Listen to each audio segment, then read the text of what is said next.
Hello and welcome to episode 7 in this tutorial series where we're learning Blender.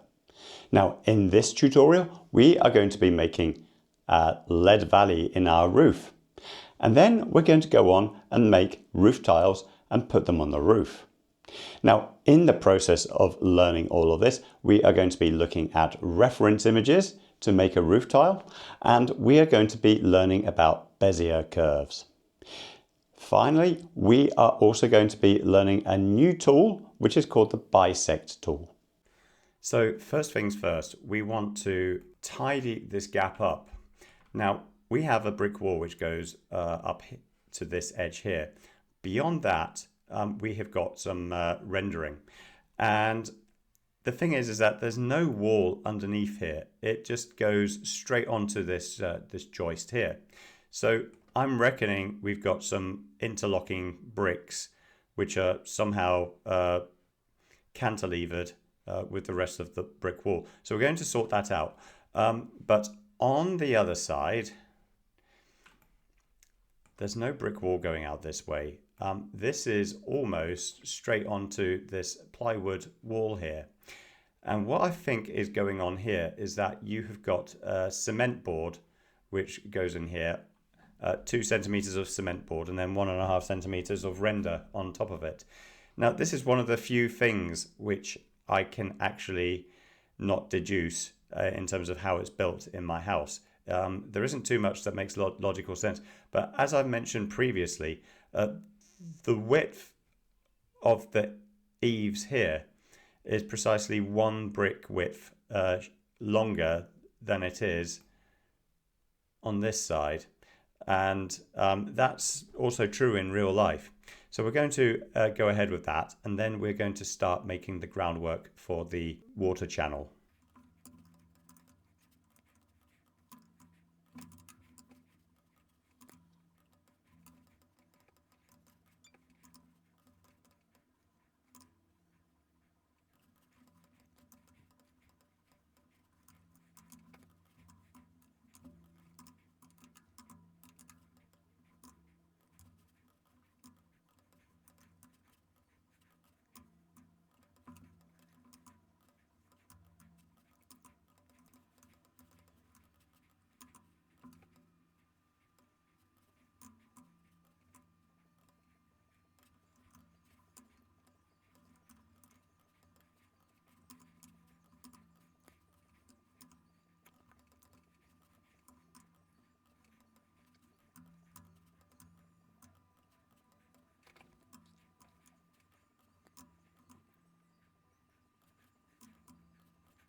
Okay, so that is the trim done. So the next stage is that we need to put a bed of wooden planks down where the water channel is going to go. It's going to go up this area here, and then we're going to have 2 planks of wood going up this channel here.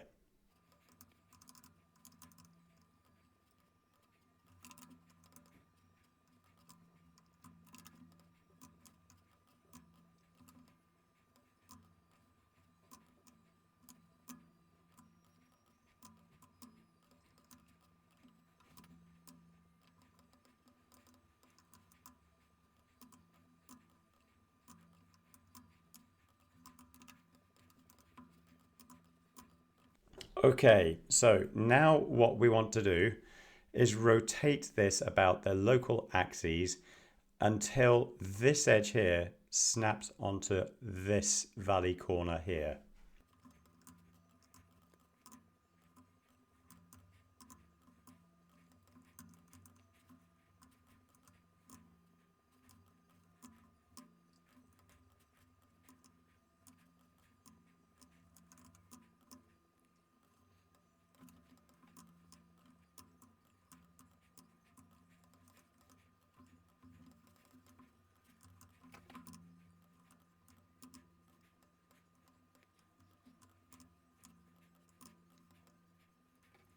Okay, so this is the basic framing.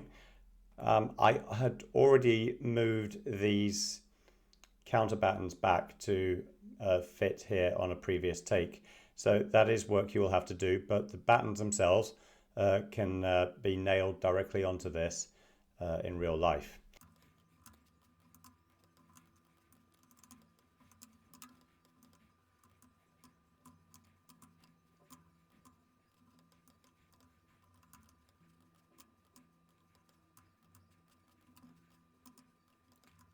Okay, so now that we've got the wooden base down, what we're going to now do is create the lead channel. So let's duplicate these and bring them up. This is going to be the easiest way. So just as an example, we'll do this. And we'll make it 5 millimeters thick. I believe that's the thickness of lead. And then for the material, I've selected lead flashing here. And that was taken from a photograph of my house.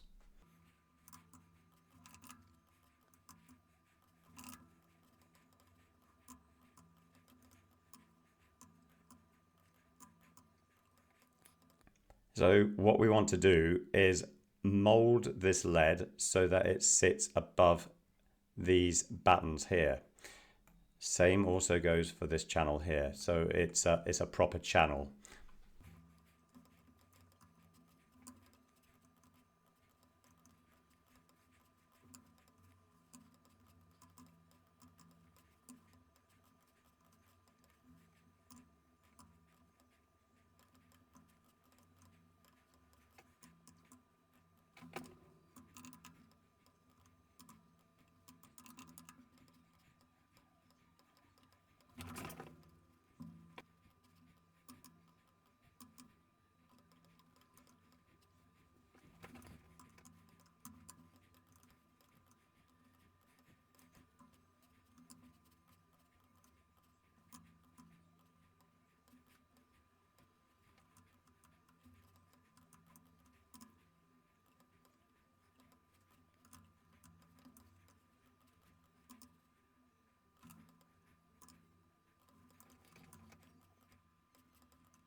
It's quite a messy affair. Now, in real life, these bits here can be molded into each other, but this is a much better effort compared to what I made on the first take. The first take was really messy. What we are going to be doing is copying this to the other side, and then we will deal with the flashing which goes up the side here.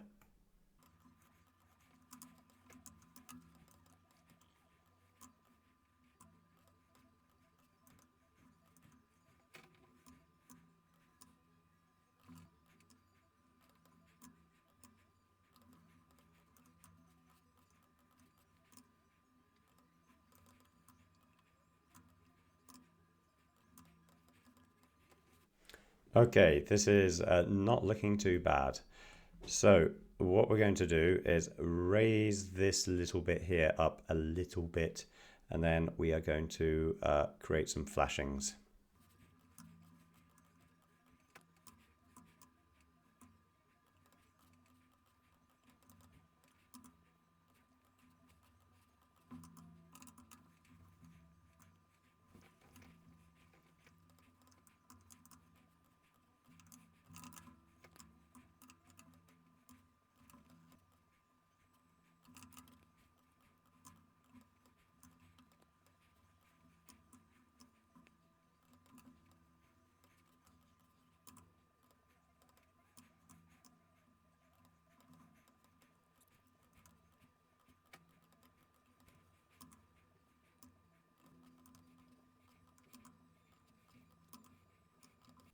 It's a lot better looking than my first attempt. Let's go and do this same exercise on the other side.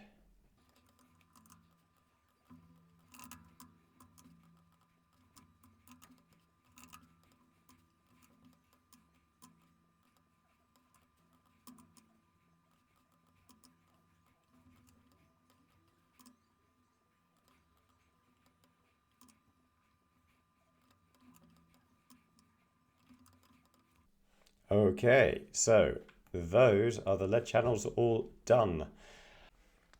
So we need to now add roof tiles. And in particular, it's the Redland Double Roman 50 roof tile.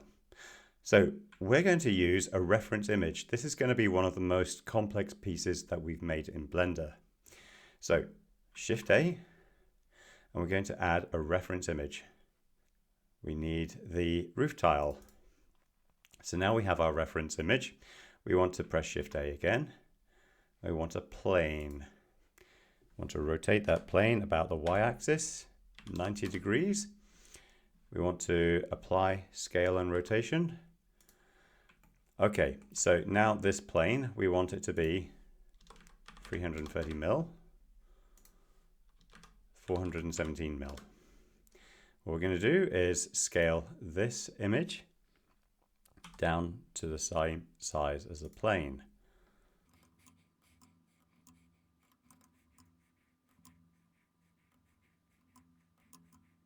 So in the top right corner, in the Collections tab, you want to make sure that we've got a restriction toggle for the arrow button. This will allow you to make objects selectable or not.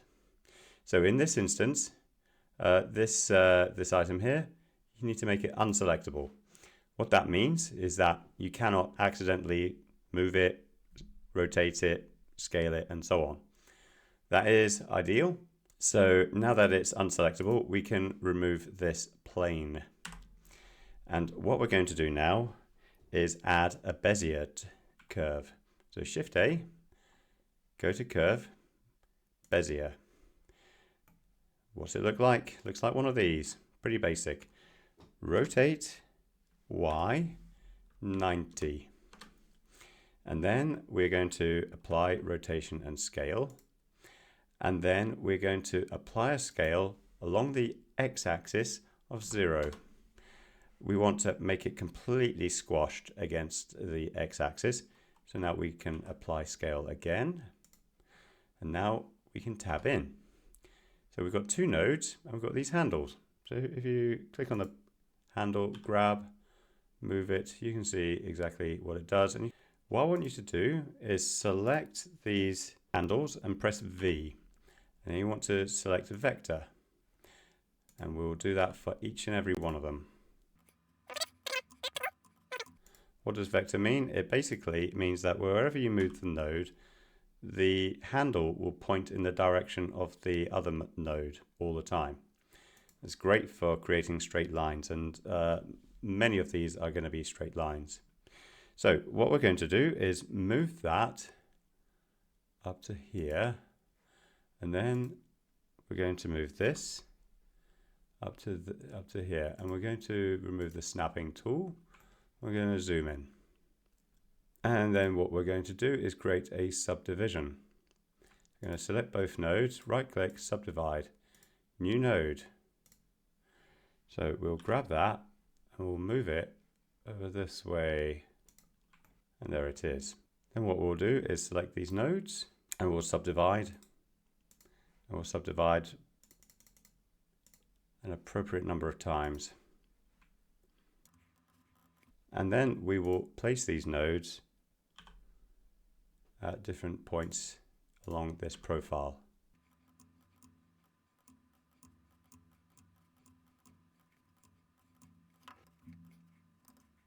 So what we can do is join these end nodes. And then what we're going to do now is grab these handles and apply our curves.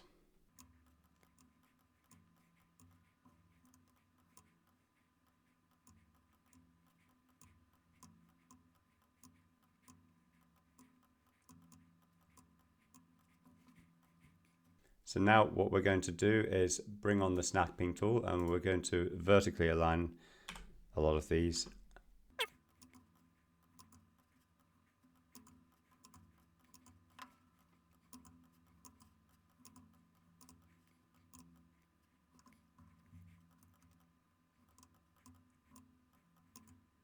We'll move this out of the way. Press A. We want to make sure everything just looks sensible. And then we want to look at data. And with data, we want to reduce the resolution to 4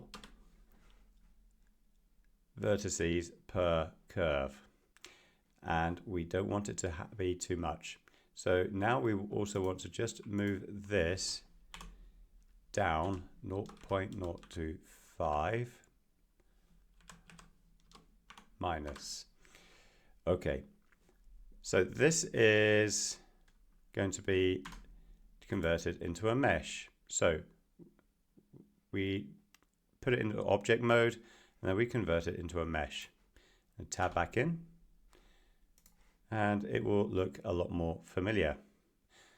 Now we will select these items and we'll make a face and we'll switch this back on. So now what we'll do is extrude 22 millimeters. So what does 22 millimeters correspond to? It corresponds to this thickness here. Now, additionally, we have got this notch down here, and this is probably about 44 millimeters. So what we'll do is duplicate this and move it down this way.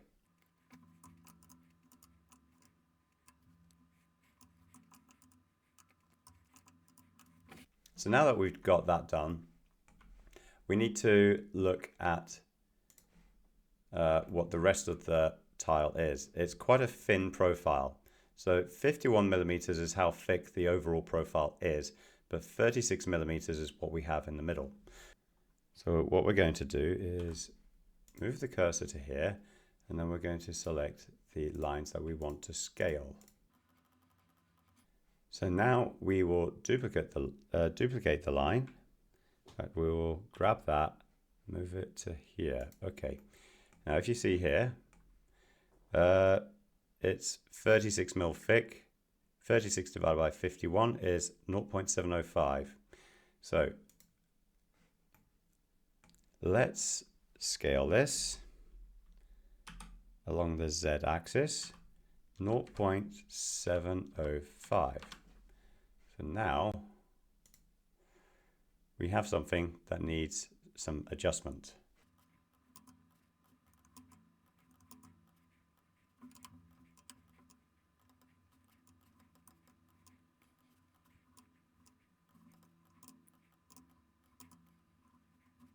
Okay, and then what we're going to do is select this line. We'll make a face. And then we will extrude that across to here. Okay, so now what we have is a roof tile, and this is similar to the profile that we've got. Okay, so one thing we should do after we've made the roof tile is tab in,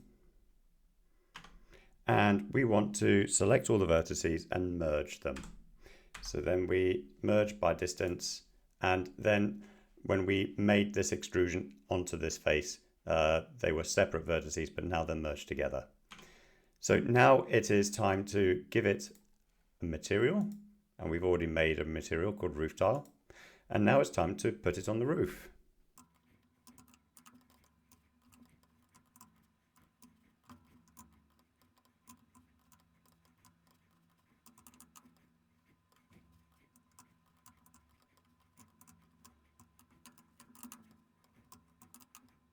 Okay, so we've made the second roof tile. It's a different angle to the first roof tile. So we will make an array based on this second roof tile here.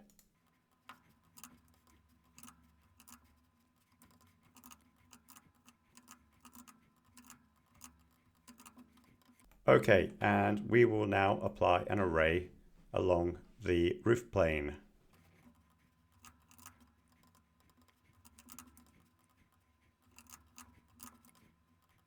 So what we're going to do is apply a Boolean modifier to this.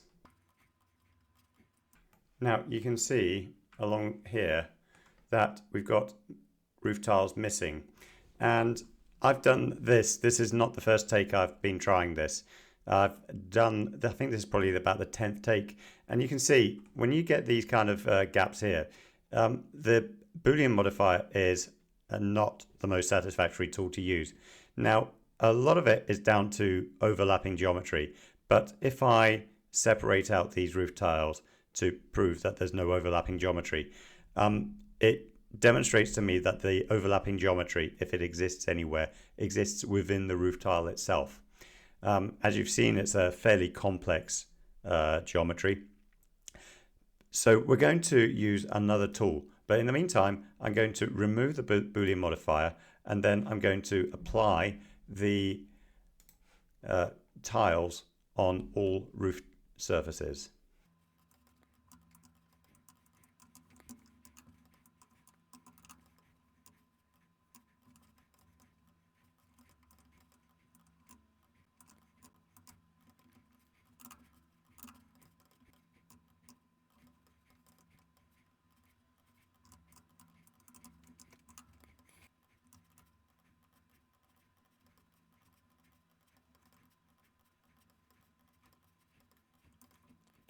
Okay, so we're going to select this item and we're going to go into edit mode, put it into transparency, and we are going to select everything up to this green line here.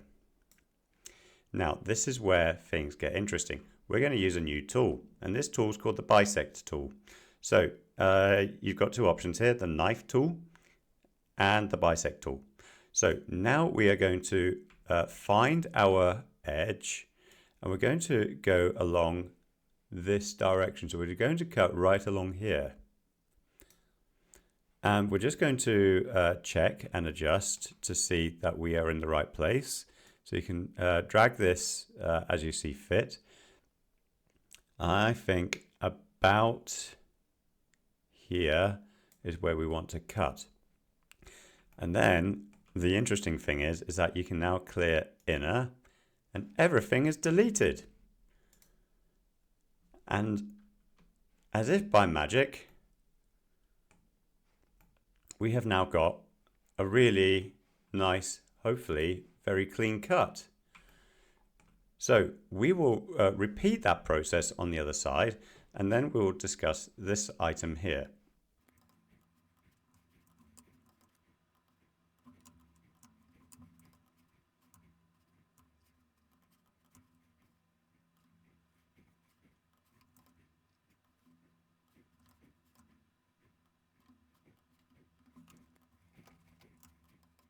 Okay, so what I'm going to do is select vertices which are just to the south of the ridge, and then we're going to select the Bisect tool,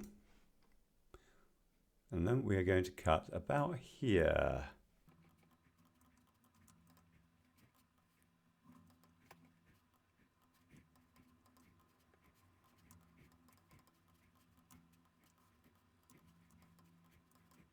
Okay, so that is not too bad if you ask me, and sure, there's a few little details, but as far as I'm concerned, that was the nicest experience I've had with trying to get these roof tiles sorted out. So now let's deal with these edges up here. I have tried to do this on various takes using masks. So I applied masks like that, and I tried to apply the Boolean modifier, and honestly didn't work. So we're going to do this using the Bisect tool because it just seems to work a lot better. I'm much happier with it.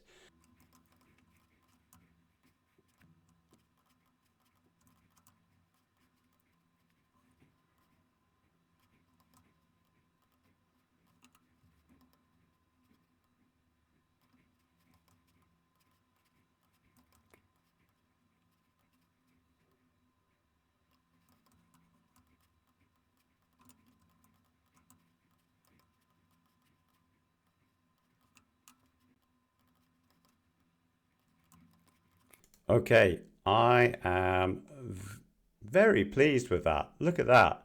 It's even filled in the edges as well.